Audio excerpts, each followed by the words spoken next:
Om Namo Bhagavate Vasudevaya. Om Namo Bhagavate Vasudevaya. Om Nityam Bhagavat Sevaya Bhagavate Uttama Shloke Bhaktir Bhavati Naishtiki. In the classes on the Bhagavatam and by rendering of service to the pure devotee, all that is troublesome to the heart is almost completely destroyed, and loving service unto the personality of Godhead, who is praised with transcendental songs, established as an irrevocable fact. Om Ajnanam Timirandasya Jnananjana Shalakaya Chakshurunmilitam Yena Tasmai Shri Gurave Namaha. I was born in the darkest of ignorance, and my spiritual master opened my eyes with the torchlight of knowledge. I bow down to him. Thank you. Today's chapter is chapter number 14, and the title is Ideal Family Life. So far we have studied about the occupational duties of a brahmachari, the occupational duties of a sannyasi, and the occupational duties of a vanaprastha ashram. Good now? So today it's about grihastha life. We'll read from text 1 to text 4, and the verse of the day is verse number 4. We'll start with Leo. Text 1. Maharaja Yudhishthira inquired from Narada Muni, "O my lord, O great sage, kindly explain how we who are staying at home without knowledge of the goal of life may also easily attain liberation according to the instructions of the Vedas." Thank you, Prabhu. Narada Muni replied, "My dear king, those who stay at home as householders must act to earn their livelihood, and instead of trying to enjoy the results of their work themselves, they should offer these results to Krishna, Vasudeva. How to satisfy Vasudeva in this life can be perfectly understood through the association of great devotees of the Lord." Thank you. Yes, Mr. John. Grihastha must associate again and again with saintly persons, and with great respect he must hail the nectar of activities of the Supreme Lord and his incarnations, as these activities are described in Srimad Bhagavatam and other Puranas. Thus one should gradually become detached from affection of his wife and children, exactly like a man awakening from a dream. Thank you. So this is the verse of the day.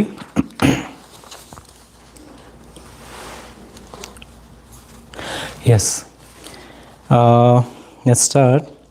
Shravan Bhagavato Bhikshan, Shravan Bhikshnam, Avatar Kathamritam, Shraddhadhano Yathakalam, Upashanta Janavritah, Satsanga Chankai Sangam, Atma Jayatma Vimuchena Muchamaneshu, Swayam Swapnavad Utitaha. Srinam Bhagavato Bhikshanam, Shrinam Bhagavato Vikshnam, Avatara Kathamritam. Avatara Kathamritam. Shraddhadhano. Yes. Shraddhadhano Yathakalam. Shraddhadhano Yathakalam. Upasanta Janavrita. Upashanta Janavritah. Sangha. Satsanga Chanke Sangam. Atma Jayatma Jadishu. Vimuchen Muchamaneshu. Swayam Swapna Duditaha. Sharanagado Vikshanam Avatara Kathamritam Avatara Kathamritam Shraddhadhano yatha kalam Shraddhadhano Yatha Kalam Shanta Janavritaha Ushanta Janavritah Satsangak Chanakya Sangam Satsanga Chanake Sangam Atmajayat Majadishu Atmajayatmajadishu Vimuchen Muchamaneshu Swayam Swapnavad Uttitaha. Swayam Swapna Vaduttiha. Thank you. We'll read the synonyms. Shravnam, hearing, Bhagavata, of the Lord, Abhikshanam, always, Avatar, of the incarnation, Katha, narrations, Amritam, the nectar, Shraddhadhana, being very faithful in hearing about the Supreme. Think about the Supreme Personality of Godhead. Yatha Kalam, according to time. Generally, a grahastha can find time in the evening or in the afternoon.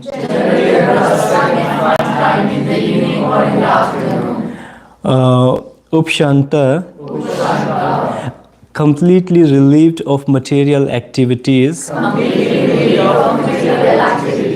Jan, by persons. Avritaha, being surrounded. Satsangat, from such good association. Sanake, gradually. Sangam, association. Atma, in the body. Jaya, wife. Atmajadishu, as well as in children. Vimunchit, one should get free from the attachment of such association. Muchimaneshu, being served from him. Swayam, personally. Swapnavat, like a dream. Uttitaha, awakened.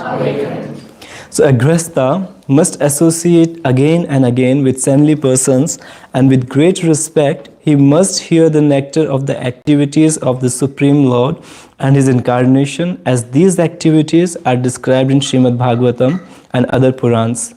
Thus, one should gradually become detached from affection for his wife and children, exactly like a man awakening from a dream. Hare Krishna. I'd like to read purport. Go ahead. The Krishna consciousness movement has been established to give grihasthas all over the world an opportunity to hear Srimad Bhagavatam and Bhagavad Gita specifically. The process, as described in many ways, is one of hearing and chanting. Shinvatam Svakata Krishna Punya Shavana Kirtana. Everyone, especially the grihasthas who are mudadi, ignorant about the goal of life, should be given opportunities to hear about Krishna. Simply by hearing, by attending lectures in the different centers of the Krishna consciousness movement, where topics of Krishna from Bhagavad Gita and Srimad Bhagavatam are discussed, they will be purified of their sinful inclination for constant indulgence in illicit sex, meat eating, intoxication, and gambling, which have all become prominent in modern days. Okay. Who else would like to read? Thus, they can be raised to the status of light. Punya Shravana Kirtana, simply by joining the Kirtan. Hare Krishna, Hare Krishna, Krishna Krishna, Hare Hare, Hare Rama, Hare Rama, Hare Hare. And by hearing about Krishna from Bhagavad Gita, one must be purified, especially if he also takes prasad. This is all going on in the Krishna consciousness movement. Another specific description here is Shrivan Bhagavato Vikshna, Avatar Kathamrita. It is not that because one has once finished Bhagavad Gita, he should not hear it again. The word Avikshana is very important. We should hear again and again. There is no question of stopping. Even if one has read these topics many times, he should go on reading again and again. Because Bhagavad Gita, the words spoken by Krishna and spoken by Krishna's devotees about Krishna are Amrita, nectar. The more one drinks this Amrita, the more he advances in his eternal life. You can stand now. The human form of life is meant for liberation, but unfortunately, due to the influence of Kali Yuga, every day the grihasthas are working hard like asses. Early in the morning, they rise and travel even 100 miles away to earn bread. Especially in the Western countries, I have seen that people awaken at 5 o'clock to go to offices and factories to earn their livelihood. People in Calcutta and Bombay also do this every day. They work very hard in the office or factory, and again they spend 3 or 4 hours in transportation returning home. Then they retire at 10 o'clock and again rise early in the morning to go to their offices and factories. This kind of hard labor is described in the Shastras as the life of pigs and stool eaters. Nayanam deho deha loke kashtan kamai arate vidyajami. Of all living entities who have accepted material bodies in this world, one who has been awarded this human form should not work hard day and night simply for sense gratification, which is available even for dogs and hogs that eat stool. One must find some time for hearing Srimad Bhagavatam and Bhagavad Gita. This is Vedic culture. One should work 8 hours at the most to earn his livelihood, and either in the afternoon or in the evening a householder should associate with devotees to hear about the incarnations of Krishna and his activities, and thus he gradually liberated from the clutches of Maya. Thank you. Yes, Prabhu. However, instead of finding time to hear about Krishna, the householders, after working hard in offices and factories, find time to go to a restaurant or a club where instead of hearing about Krishna and his activities, they are very much pleased to hear about the political activities of demons and non-devotees, and to enjoy sex, wine, women and meat, and in this way waste their time. This is not Grihastha life but demoniac life. The Krishna consciousness movement, however, with its centers all over the world, gives such fallen and condemned persons. Okay, an opportunity to hear about Krishna. In a dream, we form a society of friendship and love. When we awaken, we see that it has ceased to exist. Similarly, one's gross society, family and love are also a dream, and this dream will be over as soon as one dies. Therefore, whether one is dreaming in a subtle way or a gross way, these dreams are all false and temporary. One's real business is to understand that one is soul, aham brahmasmi, and that his activities should therefore be different. Then one can be happy. Brahma bhuta prasannatma na sochati na kanchati samah sarveshu bhuteshu mad bhaktim labhate param. One who is transcendently situated at once realizes the Supreme Brahman and becomes fully joyful. He never laments nor desires to have anything. He is equally disposed towards all living entities. In that state, he attains pure devotional service unto me. One who is engaged in devotional service can very easily be liberated from the dream of materialistic life. Hare Krishna. You guys have already read everything, and it's all about Grihastha life, but we'll try to understand it in a very simple way. How can it be helpful for us? And it'll be a beautiful kind of a soulful discussion we'll try to have. So we'll start with a question, as always. Isn't it like surprising, despite having ability to experience happiness, we are still deprived of it? Why? Like, despite having ability to experience happiness, we are deprived of it. Like, despite being able to experience love, we are dry, depressed, Why? Because nobody wants to love, everybody wants to be loved. Nobody knows how to love. And every single person today working hard day and night for happiness, always for happiness. What do we get in return? Who would say that I'm happy today? Wow, very sad. Since you're a devotee. So, every single effort that we make every day is for happiness, whether it's the simplest effort or toughest effort, it's for happiness. But we end up with more miseries, more stress. Why does it happen? What's wrong? I mean, what mistake are we doing? No one, if I ask you, no one of you have ever tried to kind of, seek for distress or miseries in life, but still we get miseries.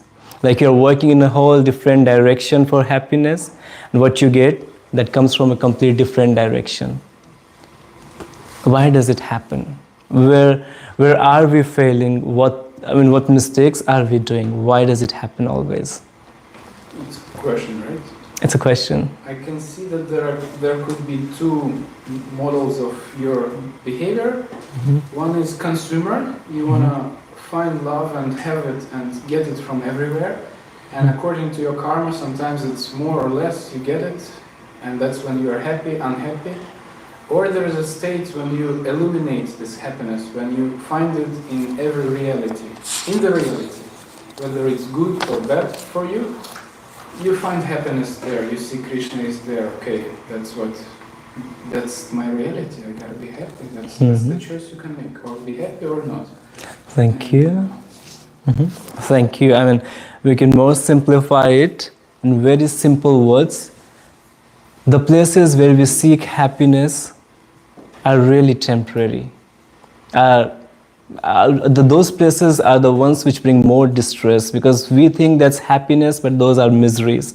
For example, don't get me wrong, somebody wants to buy an expensive car. What's the purpose behind buying that car? To satisfy the social status, maybe? One reason. If it's about satisfying the need, then it's completely different. The ego doesn't come in that. But if it's about satisfying the ego, satisfying about pleasing people, then it's not right. You buy an expensive car, what comes with it? A fixed liability every month, or maybe bi-weekly for some people. A fixed liability is there, there's already a stress in our mind. Physically, we have this comfort, like I have a car, I can drive from here to there, from point A to point B, I can just kind of, hang out with my friends, and I have this freedom that I can go anytime, anywhere. But at the same time, the physical comfort comes, but the mental comfort doesn't exist, since you got the stress of paying the installments. At the same time, what happens if your car gets scratched a little bit? Maybe knowingly, unknowingly by you or by someone else. That one scratch feels like somebody kind of, tried to kill you. Or if your car gets stolen, what happens? You feel like you're just almost dead, right? But what does the car feel at that time? Does the car feel the same? Car gives the same pleasure to the one who stole it. It doesn't remember you at all. It doesn't feel your pain. It doesn't exchange those emotions. It's you just kind of lamenting on it, but it's of someone else now. It's serving someone else now. So those are the kind of mistakes, I guess, that we are doing. Is there any other example that you would like to mention?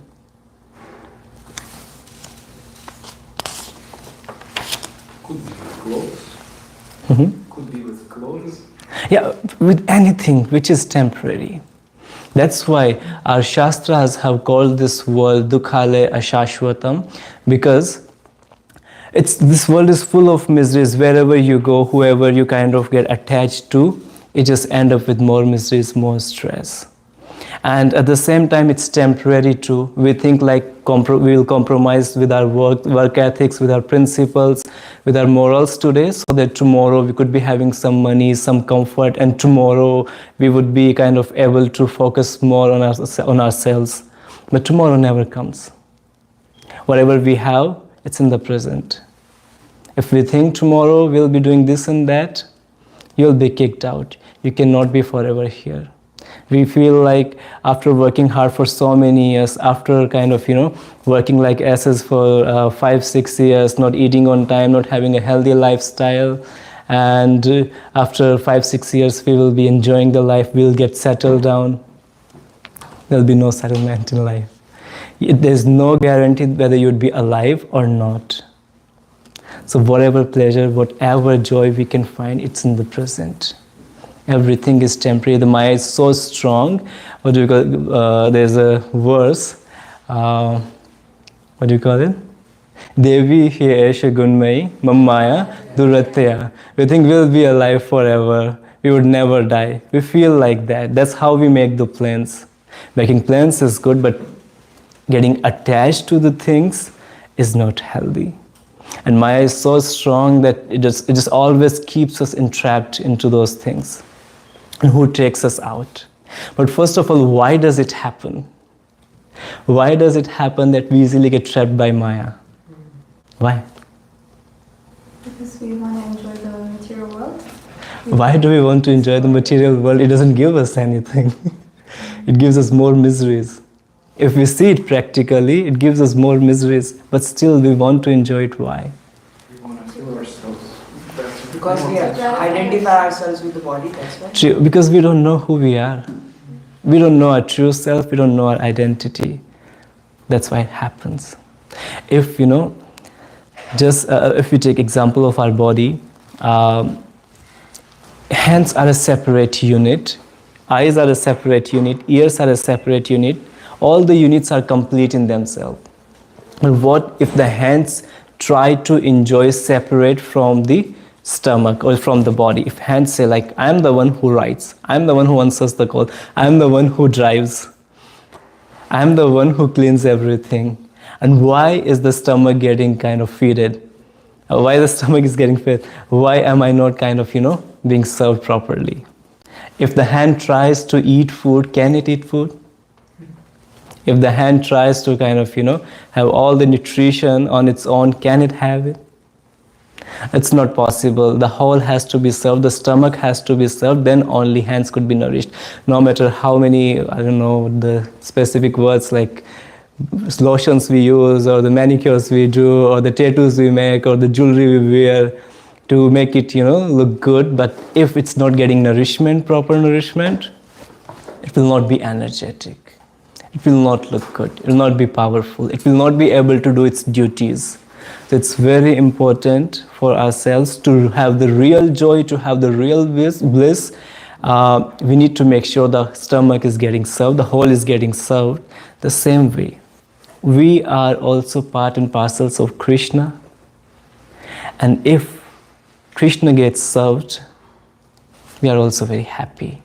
We find the real bliss. We enjoy as well. So it's very important who we are. At the same time, what are our duties? We can't enjoy separate from Him. That's one of the problems that we face every day, that we want to enjoy separate from Him. We don't know who we are, and that's where all the problems come. Like it's you, it's Krishna. In between you, there's whole modes of material nature, miseries, desires, everything. But you are not even kind of, close to your own self. And there's someone who brings you closer to yourself. Who's that? Okay, before coming to Guru, some of us may argue like, who is Krishna? We have never seen Krishna. Like, how can we trust this thing, right? What you're saying. This question was asked to me, and for a moment I was just like, what to answer this, Prabhu? Have you ever tried sweets?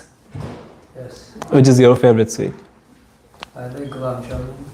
Everyone loves gulab jamun. How about you, Prabhu? Someone who doesn't love gulab jamun? Kalakand. Wow. And? Huh? Kaju Katli. Kaju Katli. How about you, Leo? This thing we get yesterday evening. How about you, John? Laddu? Oh. See, We see the jalebi, we can see the colors, that it's yellow in color, right? Maybe you eat kalakand, you can see that it's just brownish in color, there are some nuts on it, and you can see the mawa as well. But something that really makes it sweet, something that's in there, because of that it is called sweet, is the sweetness, the form of sugar. Can you see the sugar? Is it possible to see the sugar? And without sugar, whether it's jalebi, halwa, mawa, kalakand, whatever it is, it's just useless if that sweetness is not there. The same way, Krishna is there with us in everything, in each and every human living entity, in each and every atom. It's just like we don't have the vision to see him. We have so much of dust, our eyes are so, diseased, that we can't see things beyond the modes of material nature. And here the Guru comes, who helps us, a devotee comes, a sadhu or sant comes, who helps us see beyond these material things, these material parameters. Like you all are here today, you think you came here yourself, right? Right? You were brought here. You couldn't have come here by yourself. You were brought here. Like if we take an example, a few weeks ago, during summertime, like a month ago or so, it was very hot, but all of a sudden the weather changed and it was very cold. And somebody had mentioned like somewhere very far, there was a big thunderstorm. Because somewhere very far there was a big thunderstorm, it was very cold here. The same way, a very long ago, somebody had made the sankalpa to deliver us, to get us out of these miseries, to help us taste the real bliss, the real happiness, real joy. We have all these arrangements today. Prabhupada came years ago, faced a lot of challenges blissfully, went through a lot of things, a lot of, sufferings, but just very selflessly just for us, established a lot of temples, created a lot of devotees. And because of those devotees, we have this class today. They arranged all this setup today, and it just like everything got arranged and we just came here. So all the preparations were done for us already because a devotee had decided this thing. Whoever is here today, I guess the temple has no selfish motive from them. If you are here because your soul finds joy here, your soul finds some rest here, the real bliss you find here, as soon as you go out, things may change. But when you are here, you like it, you love it, you enjoy it. You honor prasadam here, you read books here, nothing is taken from you, everything is being given to you. That's how devotees are, completely selfless. Whatever they can do to get you delivered, they would do. Any questions? Jai. No, it's not finished. Any questions? So you are brought here today. In this assembly, it's a divine intervention. It's a divine intervention. It's a resolution of a devotee. That's why it's all happening.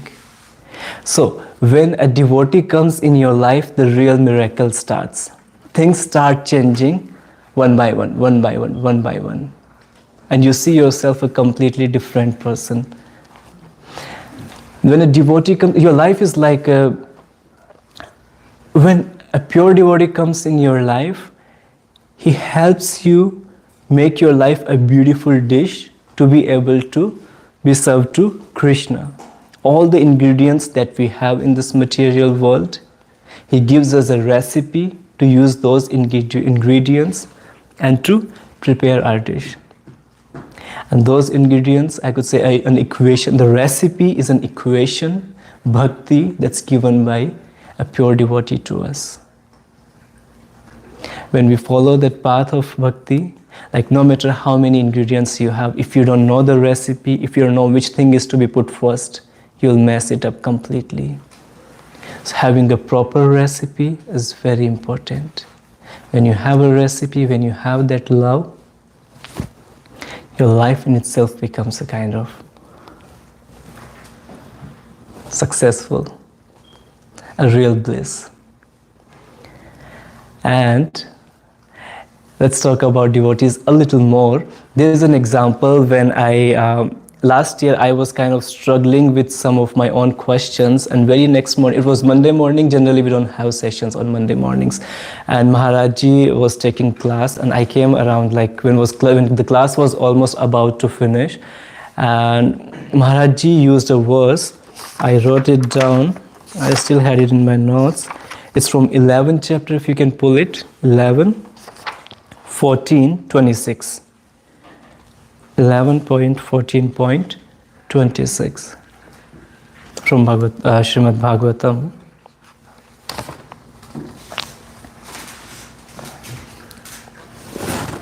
Here. Who would like to read the translation? Can you read the verse too? Translation. Okay.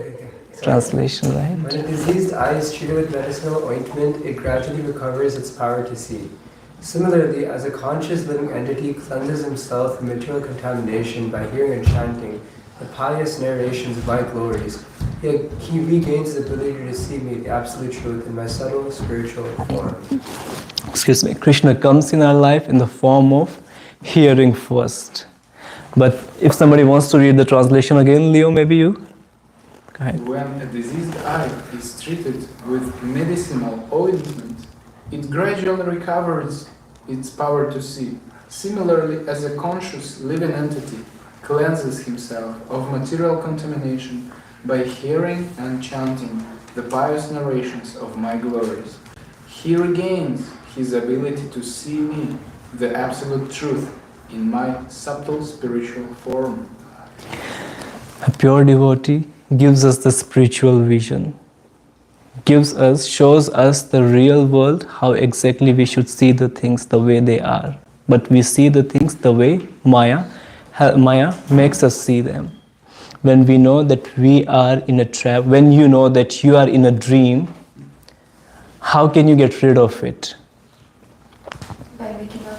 Just by being awake. When you wake up, it's all gone. The same way, when you have the spiritual vision, you know that everything is temporary, everything is full of miseries. No matter who I get attached to, no matter what I bring in my life, materialistic, the happiness is not gonna be there. That's not happiness. That's just a little comfort, a little distraction maybe.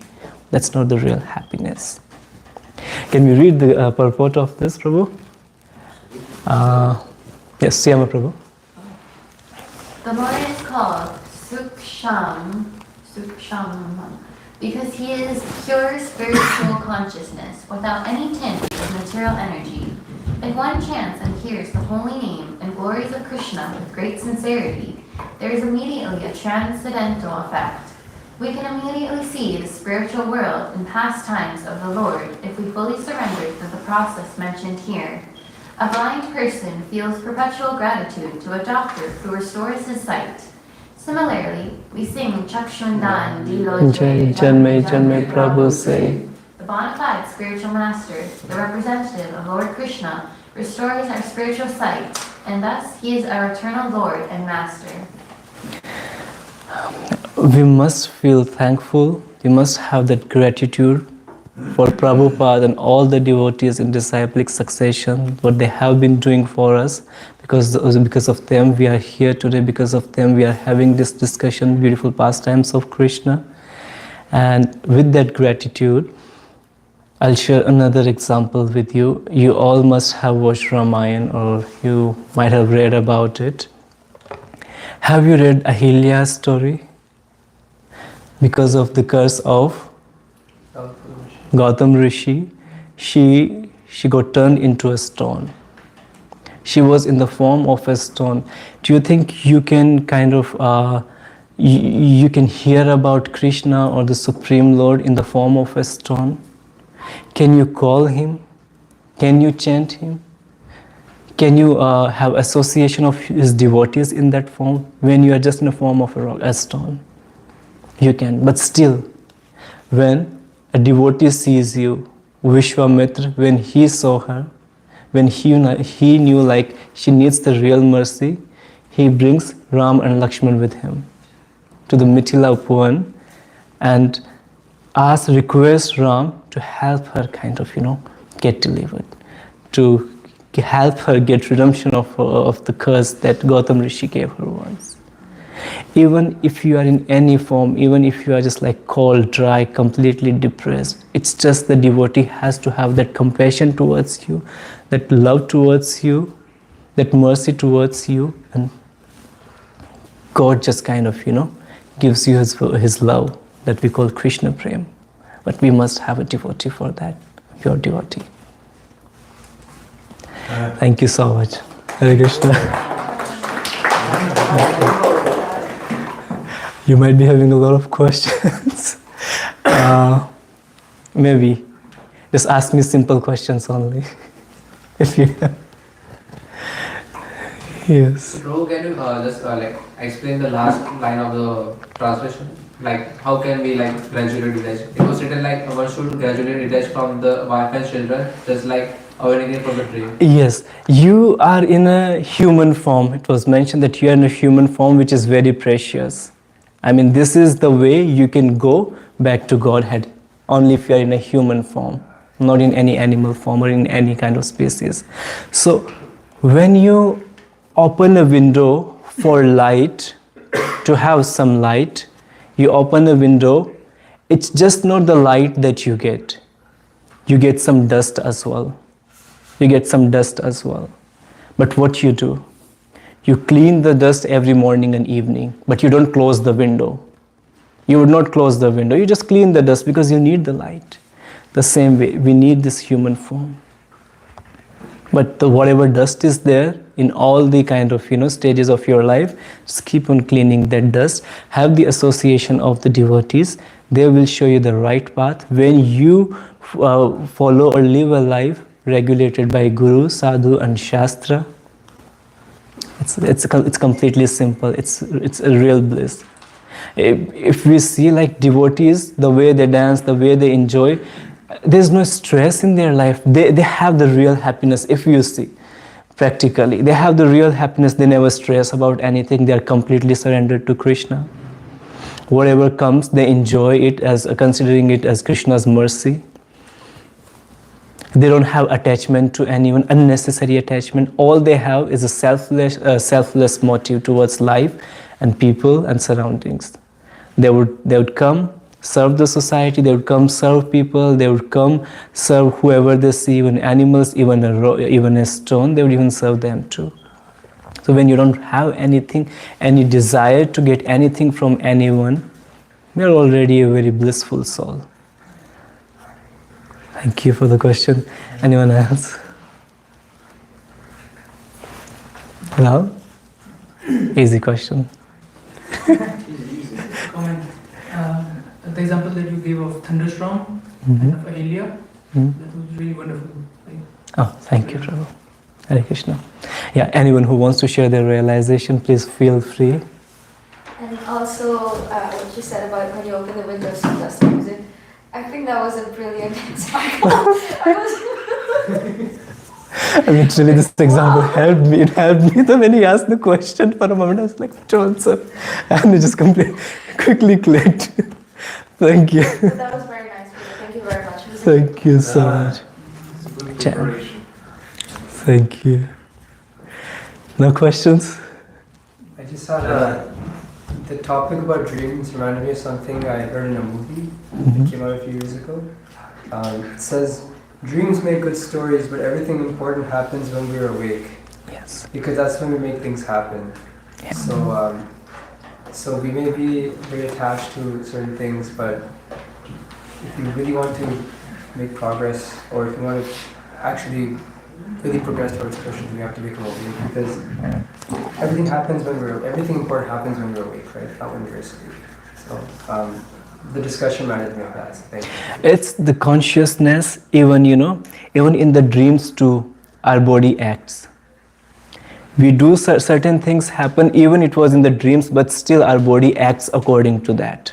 And things happen. We face the consequences as well. It means even in the dreams, body doesn't understand what is kind of an imagination, what's reality, but the consciousness, when we are awake, it means the consciousness, which tells us what's real and what's unreal. All right. Thank you so much. Hare Krishna. Thank you. Shri Vasandevi Ekshapati Nam Pavane Vishnu Vibhunamana Maya.